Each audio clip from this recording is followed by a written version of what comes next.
लेकिन हमने कोई भी केस अपने हाथ में इसलिए नहीं लिया है कि हम एक केस जो लिए है उसको ख़त्म करेंगे और उसके बाद फिर दूसरे केसेस औरंगाबाद में ही मतलब बहुत सारे केसेस है, चाहे फिर वो मोंडे का, खिमजी भाई का हो या दिलीप चितलांगे साहब का मैटर हो, ये सब निकालेंगे एक एक करके।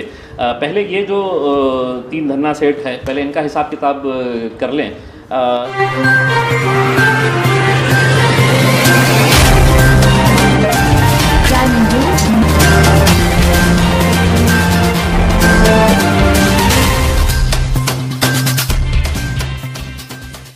वक्फ बोर्ड के अंदर जो घोटाले होते हैं उसकी कोई सीमा नहीं है, मतलब हर एक घोटाला जो है वो बिल्कुल अचंभे में डाल देता है कि अच्छा ऐसा भी होता है करके, और वो देखने के बाद ऐसा लगता है कि अरे वक्फ बोर्ड वाले ये भी करते हैं करके।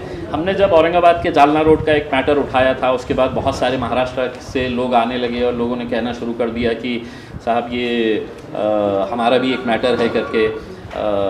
लेकिन हमने कोई भी केस अपने हाथ में इसलिए नहीं लिया है कि हम एक केस जो लिए है उसको ख़त्म करेंगे और उसके बाद फिर दूसरे केसेस औरंगाबाद में ही मतलब बहुत सारे केसेस है, चाहे फिर वो मोंडे का, खिमजी भाई का हो या दिलीप चितलांगे साहब का मैटर हो, ये सब निकालेंगे एक एक करके। पहले ये जो 3 धन्ना सेठ है, पहले इनका हिसाब किताब कर लें। लेकिन इस दौरान हमारे पास एक ऐसा मैटर सामने आया है कि जिसके अंदर वकील लोगों ने किस तरह से अपना एक धंधा चला रखा है वक्फ बोर्ड के अंदर। तो एक उस्मानाबाद के एक वकील साहब है, उन्होंने बोगस एनओसीज इशू करने का उन्होंने मेरे हिसाब से उनका धंधा चलता था। बड़े सीनियर वकील है, मुझे बताया गया है, मैं पहचानता नहीं हूँ।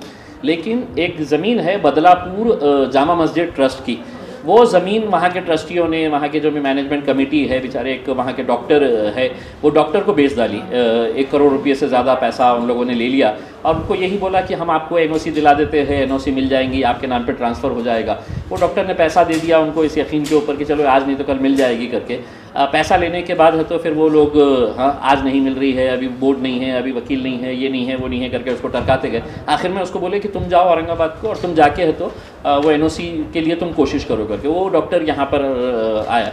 तो यहाँ पर वक्फ बोर्ड के अंदर कुछ वकील घूमते हैं, उसमें कुछ दुकानदार होते हैं जो गिराक ढूंढते रहते हैं कि कोई आया है क्या, बकरा कटता है क्या करके।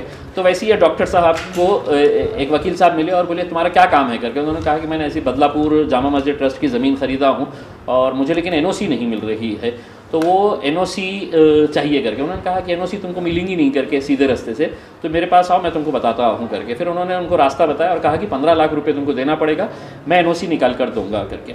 वो बात उनकी कुछ सौदेबाजी हुई और फिर उन्होंने 9 लाख रुपए के अंदर सेटल किया। उस दौरान उन्होंने कहा कि आपको पैसे जल्दी देना पड़ेगा क्योंकि मेरी ऊपर पूरी बात हो गई है।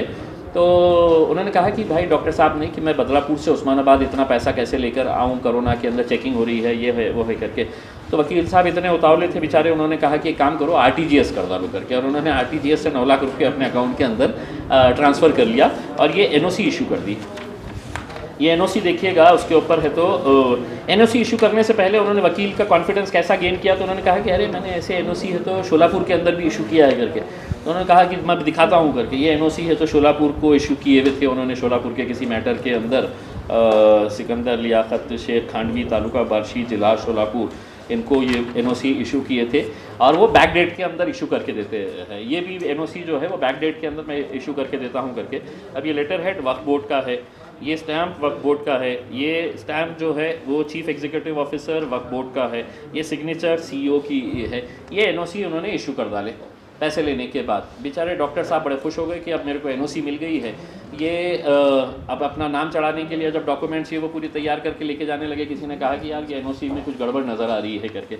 उन्होंने आरटीआई डाला, तो आरटीआई के अंदर उनको जो जवाब मिला इसी एनओसी के ताल्लुक से 27 नवंबर 2020 को, नवंबर, दिसंबर, जनवरी, फरवरी, मार्च, तो 27 तारीख के दिन ये आरटीआई के ज़रिए वक्फ बोर्ड ने ही खुद लिख कर दिया कि ये जो एनओसी है हे कडविन्या तेते की हे पत्र खोटे व बनावटी असून त्याची प्रत या कार्यालयात नाही करके।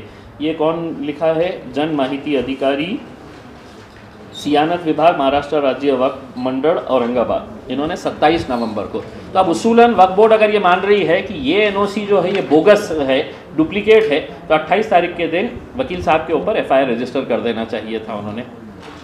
लेकिन ये ना करते हुए आज इतने महीने बीत गए हैं, ये खामोश अगर बैठे हैं तो मेरा सीधा सीधा आरोप है कि वकील साहब अकेले पैसा नहीं खाए हैं, वकील साहब ने वहाँ के कर्मचारियों को दिए हैं। और हमारी जानकारी के हिसाब से वक्फ बोर्ड के अंदर 2 ऐसे कर्मचारी थे जिनका यही काम था कि जो हम लीगल तरीके से एनओसीज नहीं इशू करते हैं, हम आपको लेटर हेड देंगे, हम आपको स्टैम्प देंगे, आप तो अपना ये करिएगा, हमारा हिस्सा हमको दे दीजिएगा करके। अब इसमें कौन कौन लोग शामिल है ये है तो पुलिस ने इन्वेस्टिगेट करना है करके।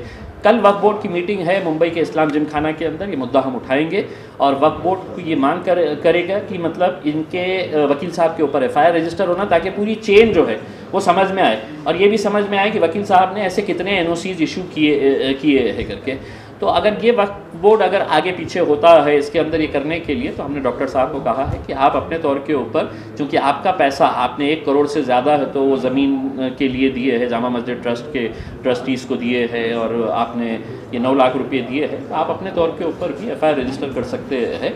मैं समझता हूँ कि एक बहुत बड़ा रैकेट इसके अंदर से सामने आएगा और इसमें कुछ वकील भी आएंगे, इसमें कुछ वक्फ बोर्ड के कर्मचारी भी आएंगे, ये स्टैम्प ये ओरिजिनल है या किसने बना कर दिया है, ये सब लोग अंदर जाएंगे और इनको अंदर करने का हमारा मकसद है।